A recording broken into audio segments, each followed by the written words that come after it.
cartels are all suppressing methamphetamine tablets, and these look exactly like an Adderall pill. Fake pills, fentanyl sticks, methamphetamine. Crystals, these are from Mexico. These are just some of the 500 pounds of drugs seized in a federal crackdown on the Sinaloa cartel. I don't think we're going to necessarily ask for a declaration of war. I think we're just going to people that are bringing drugs into our country. Okay, we're going to kill them. FBI storms Chinese trade office in Chicago. 106 arrested, $847 million, and fentanyl chemicals seized. June 12, 2025, 5:47 a.m. downtown Chicago. FBI Special Agent Rachel Kim stood across the street from a sleek 12-story glass building in the city's financial district. The sign above the entrance read, China-U.S. Trade Partnership Center, a business that claimed to facilitate legitimate commerce between Chinese and American companies. But Kim knew better. For 14 months, FBI had been watching this building, and what they'd discovered was staggering. This wasn't a trade center. It was the largest Chinese organized crime operation ever uncovered on American soil.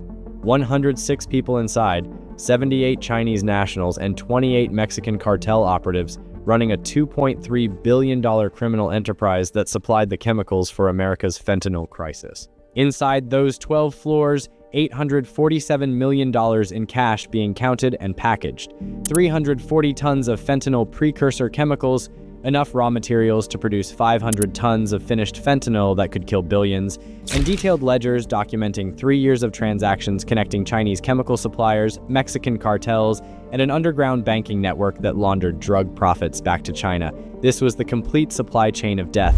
China sent the chemicals, Mexican cartels made the fentanyl, American addicts died by the thousands, and the profits, hundreds of millions in cash, flowed back through this Chicago building, converted into legitimate business transactions, and transferred to bank accounts in Shanghai and Hong Kong. In 3 minutes, over 200 federal agents would storm this building in the largest international organized crime raid in Chicago history.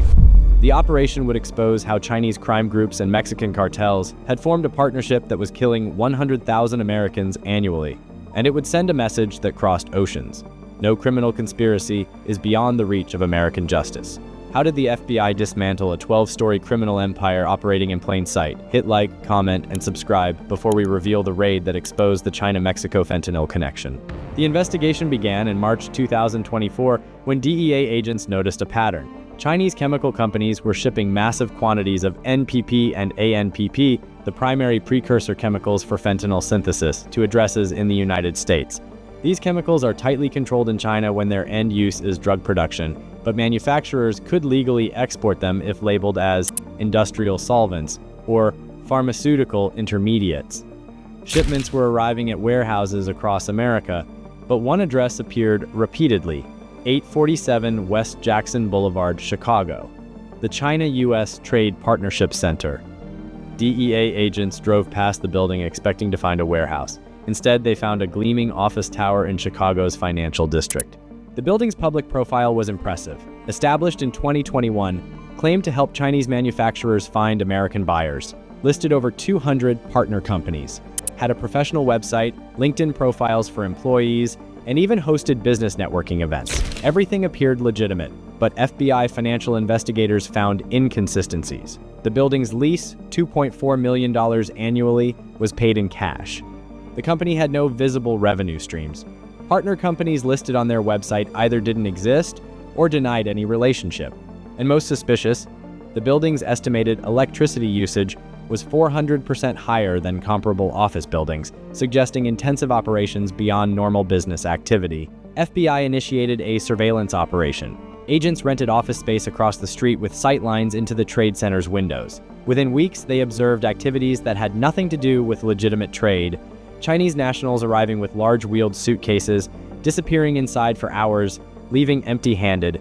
Mexican men, later identified as cartel operatives, entering with duffel bags, meeting with Chinese nationals, leaving without the bags. The breakthrough came when FBI intercepted a cartel money courier. He was transporting $3.2 million in cash from Los Angeles to Chicago. Under interrogation, he revealed his destination, the Trade Partnership Center. His instructions: deliver the cash, receive a receipt, return to Mexico. The Chinese would clean the money and transfer it back to the cartel through shell companies and cryptocurrency. FBI obtained federal warrants to wiretap phones registered to the building. The conversations were damning. Discussions about shipment quantities, chemical purity, payment processing, and client satisfaction. References to specific Chinese chemical manufacturers, coordination with Mexican contacts identified by DEA as high-ranking Sinaloa and CJNG operatives. In September 2024, FBI sent an undercover agent, a Chinese-American agent posing as a businessman interested in special chemical imports, to meet with Trade Center representatives. He was welcomed enthusiastically. Over 3 months of meetings, the undercover agent learned the operation's structure. The Trade Center operated as a broker, connecting Chinese chemical manufacturers with Mexican cartels. Chinese suppliers would ship precursor chemicals to Chicago. The Trade Center stored them, tested purity, and arranged delivery to cartel representatives. Payment was made in cash, drug proceeds from street sales. The Trade Center then laundered this cash through an elaborate network of shell companies, fake invoices, and underground banking channels, ultimately transferring clean money to China while taking a 15% commission. The scale was staggering. Over 3 years, the operation had moved $2.3 billion. They'd imported 340 tons of fentanyl precursor chemicals, enough to produce 500 tons of finished fentanyl. At street value, that represented over $50 billion in potential drug sales, and the Trade Center's cut, over $340 million in commission fees. FBI also discovered the operation had expanded beyond Chicago. The Trade Center coordinated satellite locations in 8 U.S. cities: Los Angeles, Houston, Atlanta, New York, Phoenix, Seattle, Miami, and Detroit, creating a nationwide network for chemical distribution and money laundering. By May 2025, FBI had built an airtight case. They knew the operation's leadership: Chen Wei, a Chinese national with documented ties to triads in Hong Kong. They'd identified all 106 people working in the building. They'd traced the shell companies, the bank accounts, the chemical shipments, and they'd recorded hundreds of conversations documenting the conspiracy. The only question remaining: how to take down a 12-story building full of criminals without violence or escapes. June 12, 2025, 6 a.m. FBI tactical teams, DEA agents, and ICE special operations converged on 847 West Jackson Boulevard from multiple directions. Chicago police blocked surrounding streets. Federal agents secured every exit, front doors, service entrances, parking garage, roof access. The building was surrounded.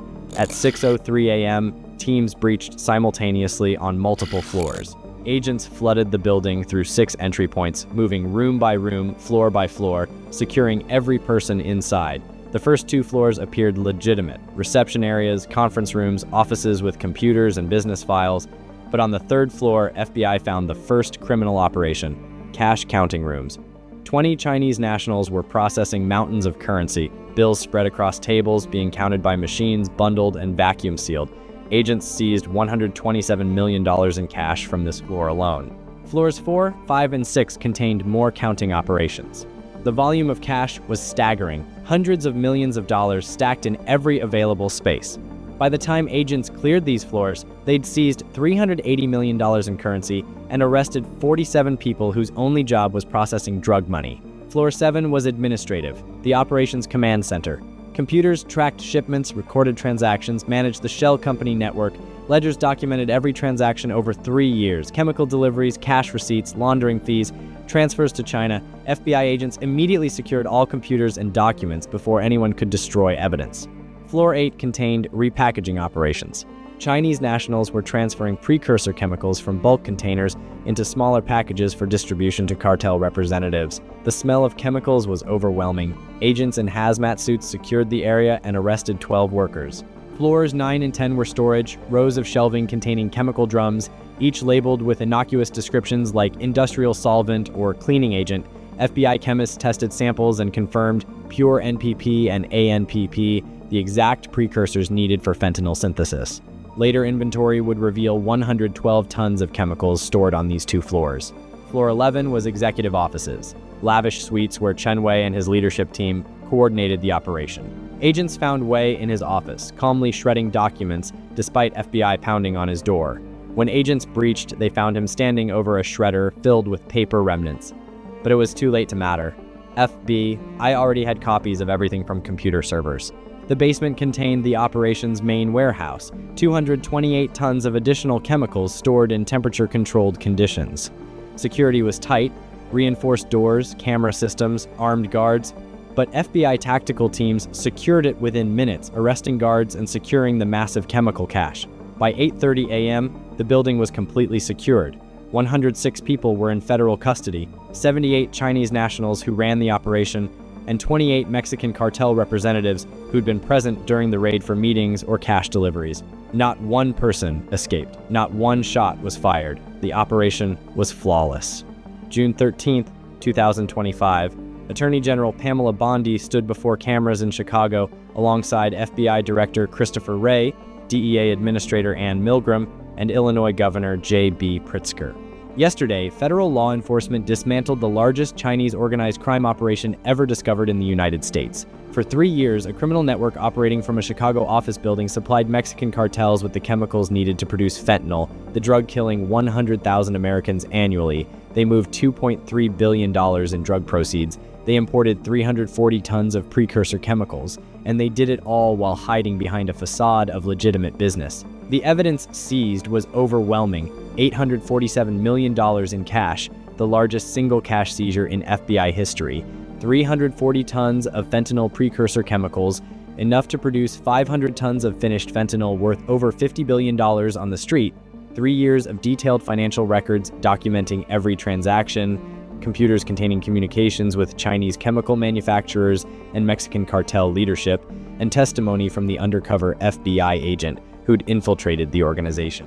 The arrests sparked immediate diplomatic complications. The Chinese government initially protested, claiming the raid violated international protocols. But when FBI presented evidence that none of the arrested individuals were legitimate diplomats or government officials, they were criminals, China's position softened. Chinese officials publicly stated that any Chinese nationals involved in drug trafficking would receive no protection from their government. Behind the scenes, the raid created tension, but also cooperation. The evidence exposed Chinese chemical companies that were knowingly supplying cartels. China faced international pressure to regulate precursor exports more strictly. Within months, several Chinese chemical executives were arrested by Chinese authorities in a rare example of cross-border law enforcement cooperation. All 106 defendants faced federal charges: conspiracy to distribute fentanyl, international money laundering, operating a continuing criminal enterprise, and smuggling. The evidence was so overwhelming that 89 defendants accepted plea agreements within 3 months. Sentences ranged from 15 to 35 years based on their roles in the conspiracy. 17 defendants, including Chen Wei and his top lieutenants, refused to plead guilty and went to trial. The trial lasted 11 weeks. Prosecutors presented the ledgers documenting $2.3 billion in transactions, recordings of incriminating phone calls, testimony from the undercover FBI agent, financial records tracing money to China, and evidence showing 340 tons of chemicals had passed through their operation. The jury deliberated for 8 hours before returning guilty verdicts on all counts for all defendants. In November 2025, Chen Wei was sentenced to 6 consecutive life sentences plus 200 years, effectively ensuring he would die in federal prison. His lieutenants received sentences ranging from 50 years to life without parole. The building at 847 West Jackson Boulevard was seized under federal asset forfeiture laws. The property, valued at $47 million, was sold, with proceeds funding DEA's anti-fentanyl operations. The 340 tons of precursor chemicals were destroyed under DEA supervision in a controlled burn that took 3 days to complete. The $847 million in cash was forfeited to the federal government. For Chicago law enforcement, Operation Dragon's Gate was vindication. The city had unknowingly hosted one of the largest criminal operations in American history, but once exposed, federal and local authorities had dismantled it completely. Mayor Brandon Johnson praised the operation. This raid shows that criminals, no matter how sophisticated, no matter how well funded, cannot operate in Chicago with impunity. Congressional hearings followed the raid. Lawmakers demanded answers about how Chinese chemical companies could ship tons of precursors to the United States without detection. New legislation was introduced requiring enhanced scrutiny of chemical imports and imposing criminal liability on executives of companies that knowingly supplied drug manufacturers. The raid's impact on fentanyl production was immediate. Without the Chicago supply chain, Mexican cartels struggled to source precursor chemicals at the volume and purity they'd relied on. DEA reported a 34% decrease in fentanyl seizures over the 6 months following the raid, suggesting production had been significantly disrupted. President Trump addressed Operation Dragon's Gate during a speech on the fentanyl crisis. "We shut down the pipeline. Chinese criminals were sending chemicals, Mexican cartels were making poison, and Americans were dying. But we found them, we arrested them, and we destroyed their operation. The message is clear. Whether you're in Beijing, Mexico City, or Chicago, if you contribute to America's fentanyl crisis, you will face American justice. As federal agents finished processing evidence from the building months later, the full scope became clear. The China-US Trade Partnership Center had been the nexus of an international conspiracy that spanned 3 continents and generated billions in profits while contributing to America's deadliest drug epidemic. 106 people had operated for 3 years in plain sight, disguised as legitimate business people, while supplying the raw materials for death. If you believe these stories must be told, then like this video, subscribe to Busted, and share this with someone who needs to understand how international criminals are fueling America's fentanyl crisis.